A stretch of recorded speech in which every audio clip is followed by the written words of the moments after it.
நிறைய பேர் வந்து நீங்கள் சிவன் கோயிலுக்கு செல்வீங்க, அங்கே முன்னாடி விநாயகர் இருப்பார். விநாயகரை கும்பிட்டு சிவனை கும்பிடுவீங்க. அதில் ஒரு சின்ன அர்த்தம் தெரிஞ்சுங்க. எதுக்கு விநாயகரை கும்பிட்றோம் அப்படிங்கிறது நிறைய பேர் தெரியாது.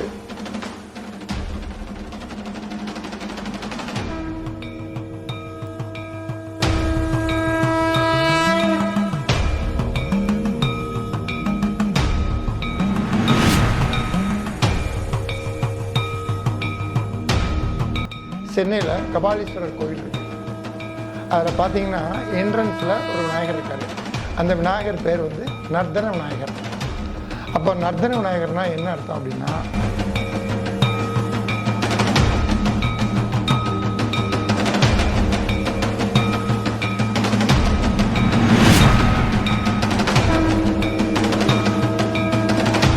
செல்வ விநாயகர்னு ஒரு சிவன் கோயில் இருக்கிறாரு.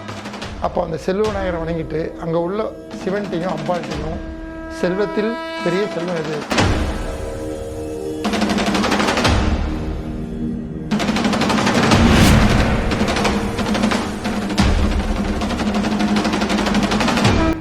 டெய்லி கிளிப்போம் இல்லையா வீட்டில் கேலண்டர், அந்த கேலண்டர் எடுங்க. அந்த கேலண்டரை திருப்பினீங்க அப்படின்னா கௌரி பஞ்சாங்கம்னு போட்டுருக்கும்.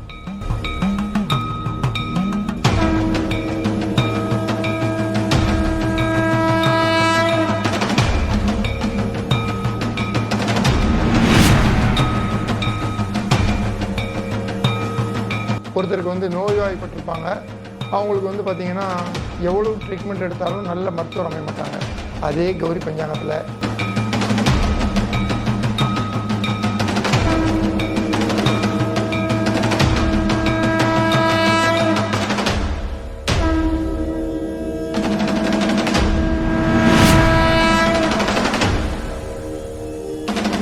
இன்றைக்கி பெரிய ட்ரெண்டே அதான் ஓடிட்டு இருக்கு. திருமணம் எத்தனை பொண்ணு பார்த்தாலும் சரி சார் எனக்கு செட் ஆக மாட்டேங்குது அப்படிங்கிறாங்க. அப்போது அதில் சுக கௌரின்னு ஒன்று போட்டிருக்கோம். சுகம்னா என்ன, திருமணத்துக்கு அப்புறம் சுகபோகமாக வாழணும் அப்படிங்கிறது தானே. அப்போ அந்த சுக கௌரியில்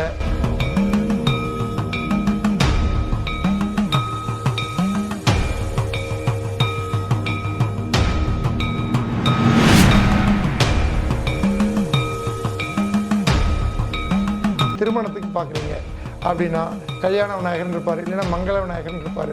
இந்த மாதிரி விநாயகர் எங்கே இருக்கார்? இப்போ உங்களுக்கு ஒரு தேர்தலில் வெற்றி வேணும், நான் நினச்ச பதவி அடையணும் அப்படின்னா வெற்றி விநாயகர். அப்போ அந்த பேர் தான் ரொம்ப முக்கியம்.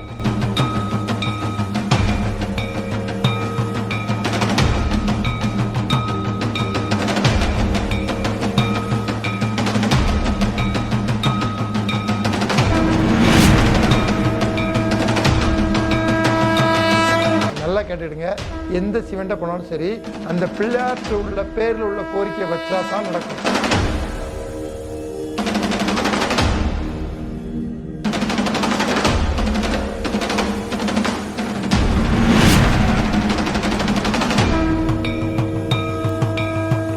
சார் இந்த மாதிரி தேங்காய் விளக்கு போட முடியல சார், அந்த கௌரியை ஃபாலோ பண்ண முடியல சார், எனக்கு டைமிங் இல்லை, நான் ஒரு இடத்துல ஜாப்பில் இருக்கேன், இப்படி சில பேர் இருப்பீங்க. அப்படி உள்ளவங்களுக்கு ஒரு பரிகாரம் இருக்குது. என்ன அப்படின்னா,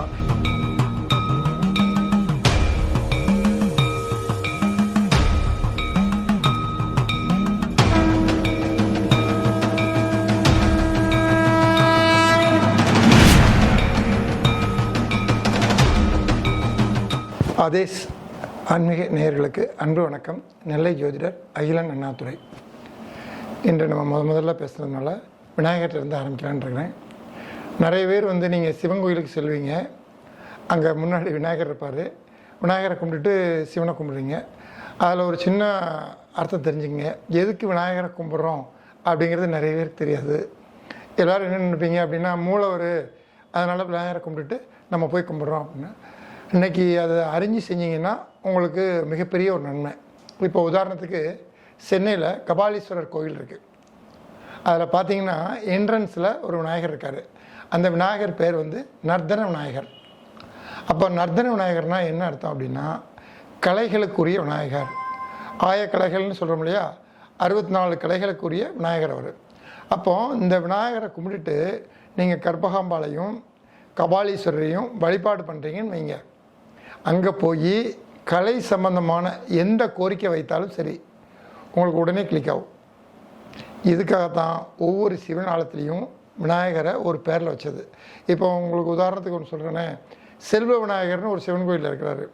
அப்போ அந்த செல்வ விநாயகரை வணங்கிட்டு அங்கே உள்ள சிவன்ட்டையும் அம்பாள்கிட்டையும் செல்வத்தில் பெரிய செல்வம் எது? மழலை செல்வம். அப்போ நீங்கள் உங்கள் குழந்தை செல்வத்தை அந்த மூலவர்கிட்ட கேட்டிங்கன்னா கண்டிப்பாக உங்களுக்கு கொடுத்துருவாரு. இதே மாதிரி 16 விதமான பேரில் விநாயகர் இருக்கிறாரு.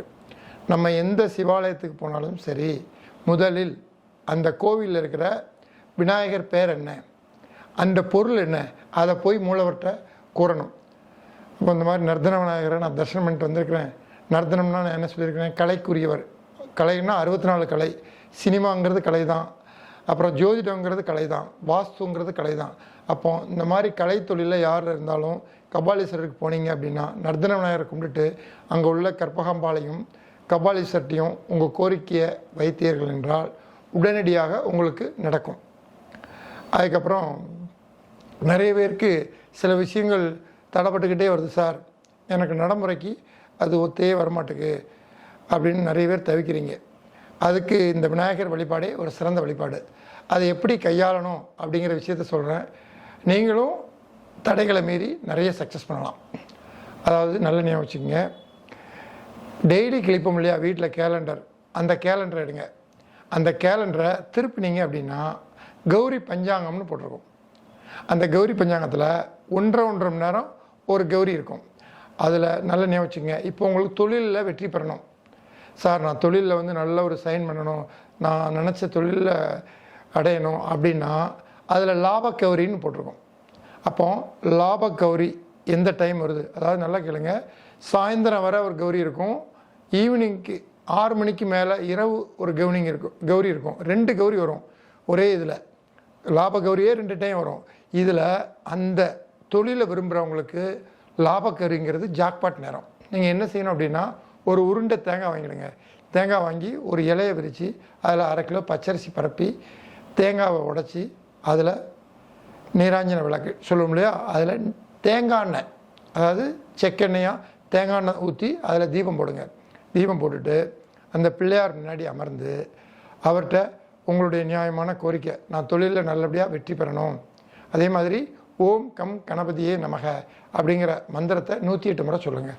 அதுக்கப்புறம் நான் நினச்ச தொழிலில் வெற்றி பெறணும் அப்படிங்கிறத 108 தடவை சொல்லுங்கள். ஒரு 7 நிமிஷம் டைம் ஸ்பெண்ட் பண்ணணும். பண்ணிவிட்டு ஒரு 48 நாள் தொடர்ந்து செஞ்சிட்டிங்கன்னா நீங்கள் என்ன தொழிலுக்கு போனாலும் சரி நீங்கள் வெற்றி அடையலாம். அப்போது இது ஒரு எளிமையான வழிபாடு தான்.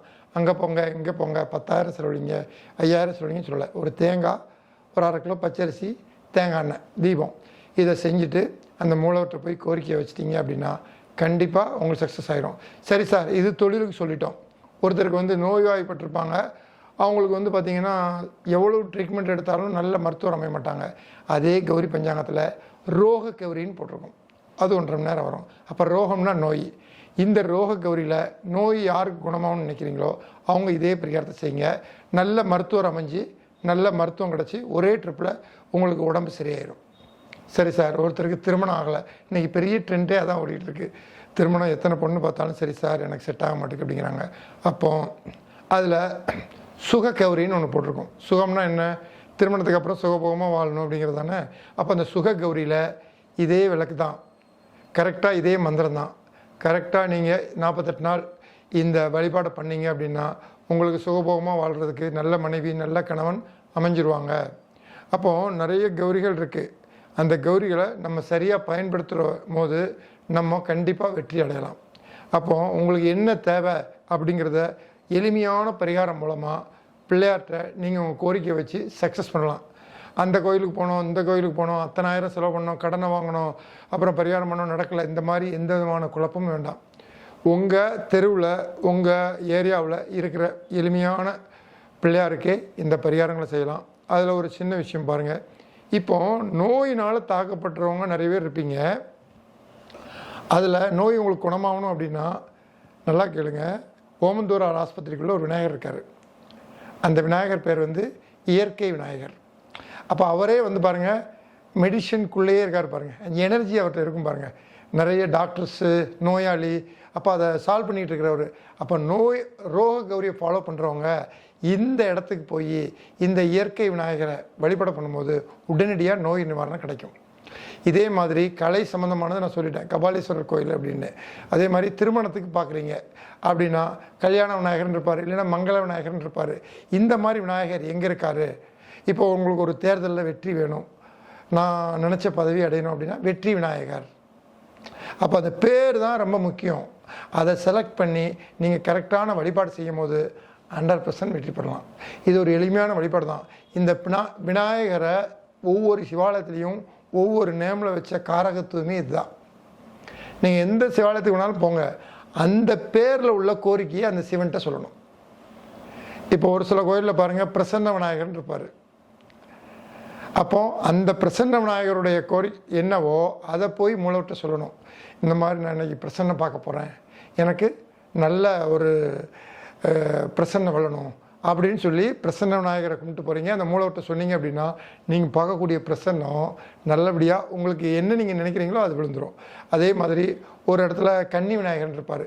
நிறைய பேர் பார்ப்பாங்க, அவங்க ஜாதகத்தை பார்த்துட்டு உங்களுக்கு கன்னி தோசை இருக்குமாங்க. ஆனால் நீங்கள் எங்கள் வீட்டில் அப்படி இல்லையே அப்படிம்பீங்க.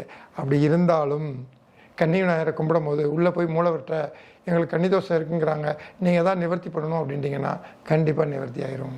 அப்போ இந்த மாதிரி 16 பெயர்களுடைய பேரில் தான் விநாயகர் இருப்பார் ஒவ்வொரு சிவாலயத்துலேயும். உங்களுக்கு என்ன தேவைங்கிறத நீங்கள் தான் முடிவு பண்ணணும். அந்த பிள்ளையாரை வணங்கி இந்த பெயருடைய விளக்க நல்லா கேட்டுடுங்க. எந்த சிவன்ட்ட போனாலும் சரி, அந்த பிள்ளையார்ட்ட உள்ள பேரில் உள்ள கோரிக்கையை வச்சா தான் நடக்கும்.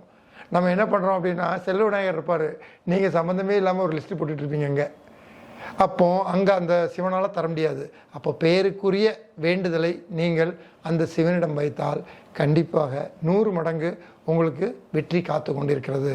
இந்த எளிமையான பரிகாரத்தை செய்து அனைத்து மக்களும் தடைகளை நிவர்த்தி செய்து தொழிலா, திருமணமா, மனைவியா, குழந்தைகளா, எல்லாத்துலேயுமே 100% வெற்றி பெறலாம்.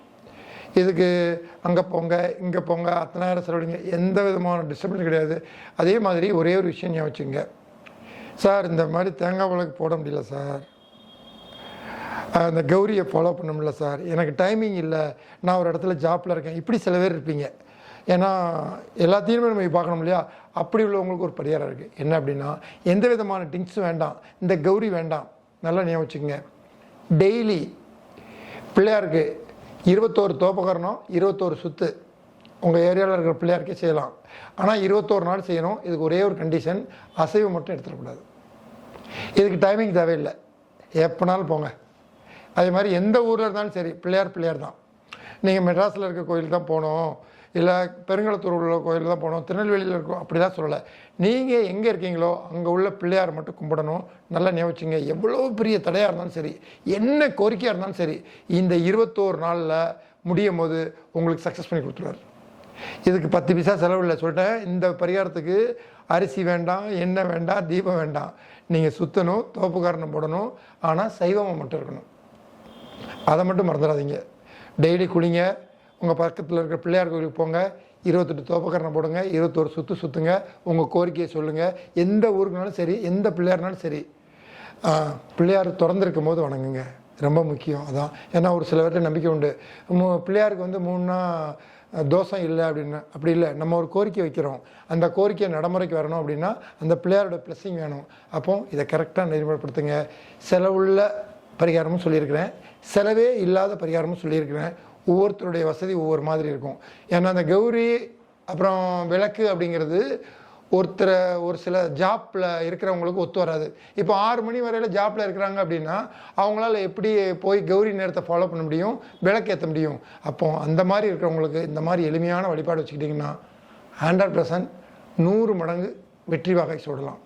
அனைவருமே வெற்றி வாகை சூடணுங்கிறது தான் நம்ம எண்ணம். நன்றி, வணக்கம்.